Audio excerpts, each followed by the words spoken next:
Every morning this week, I've woken up with something dead next to me. I used to be able to ignore any death smaller than a house cat. Now, the minute I let my guard down, every dead bug for a mile came running. Tired of the constant unwanted visitors in my bedroom, I sat in my aunt's garden, flipping through the old family grimoires like photo albums, looking for some trace of the truth or an explanation. Mort, my large, shaggy black undead dog, lay near my feet, stretched out and panting in the heat.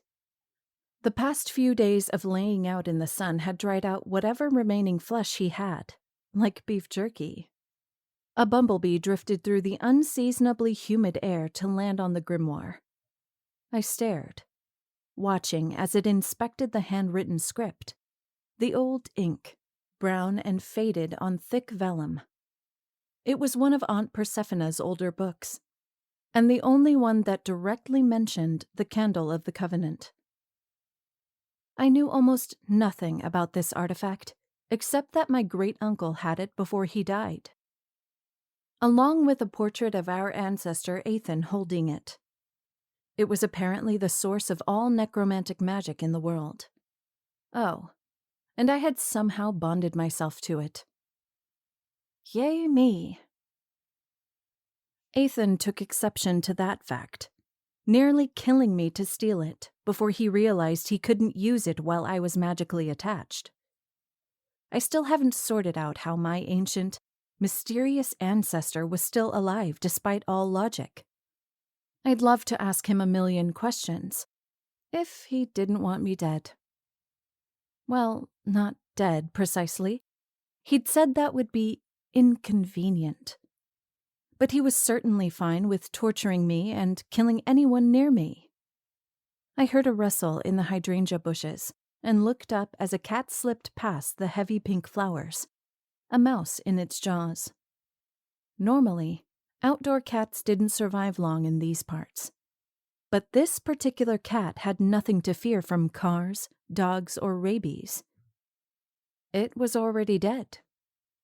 Even in daylight, its eyes had the faint yellow glow of Aunt Percy's magic, the only external clue that the cat is a reanimated corpse. I learned everything I know about taxidermy from my aunt. She's exceptionally talented. Reanimation was different from resurrection. True resurrection was, as far as I know, impossible.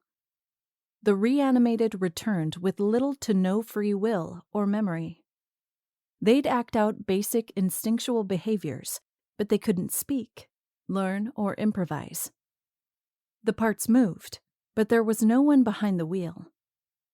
My very much alive three-legged rescue cat, Morgana, currently sitting in the kitchen window and hissing at her undead compatriot, did not approve. She didn't approve of Mort, the dog lying beside me, either. It's a shame, I said with a sigh, watching the dead cat, a long-haired orange and cream, move silently through the tall grass. 'Cause you're awfully cute. And I'd love to add a cute little brainless zombie cat to the family. The undead cat stopped suddenly, and for a moment, I thought it had heard me. Maybe it was more alive than I'd given it credit for. But then I realized the mouse in its mouth was moving, squirming to get loose. The cat dropped the unfortunate rodent, which simply lay there for a moment, then scurried away a few inches, stopped, turned in a circle, and ran again. At first, I thought the cat must have done it some kind of serious damage, but then I saw it. The blue glint in the mouse's tiny black eyes, the spark of my own power reflected back at me. Oh no, I muttered. Not again.